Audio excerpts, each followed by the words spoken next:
పిల్లలు మనం 4 divisibility rule నేర్చుకుందామా? మరి డివిజిబిలిటీ రూల్స్ మనకి చాలా హెల్ప్ చేస్తాయి కదా. మనము పెద్ద పెద్ద డివిజన్స్ చేయకుండానే చిన్న చిన్న డివిజన్స్ తోని అవి మరి ఆ ఇచ్చిన నెంబర్ చే నిశ్శేషంగా భాగించబడతాయో లేదో తెలుసుకోవచ్చు.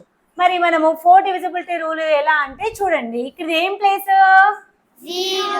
0 ఏ ప్లేస్ లో ఉంది? వెరీ గుడ్, ఇది 1's ప్లేస్, ఇది 10's place. Very good, 1's place 10's place. ఈ రెండు ప్లేస్ లో ఉన్న నెంబర్స్ మనం చూసుకోవాలి. ఇక్కడ ఏముంది? 20 ఏమవుతుంది? 20. ఈ 20 అనేది 4 తో పోతుందా? 4 టేబుల్ లో వస్తుందా 20?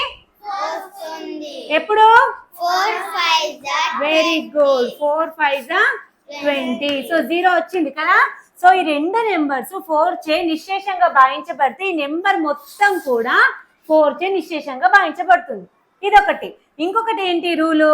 2 zeros 1's ప్లేస్ లో 10's ప్లేస్ లో 2 zeros ఉంటే కూడా ఆ నెంబరు 4 చే నిశ్శేషంగా భావించబడుతుంది. చెప్పండి, ఈ నెంబర్ 4 చే నిశ్శేషంగా భావించబడుతుంది. ఇక్కడ ఏమున్నాయి?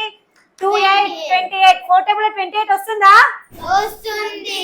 సో ఈ నెంబర్ కూడా నిశ్శేషంగా భావించబడుతుంది. ఇక్కడ చూడండి 12 ఉంది. 4 టేబుల్ 12 వస్తుందా? వస్తుంది. ఎప్పుడు? 4 3 12. Very good. సో ఈ నెంబర్ కూడా 4, ఈ మొత్తం నెంబర్ కూడా 4 చే నిశ్శేషంగా భావించబడుతుంది.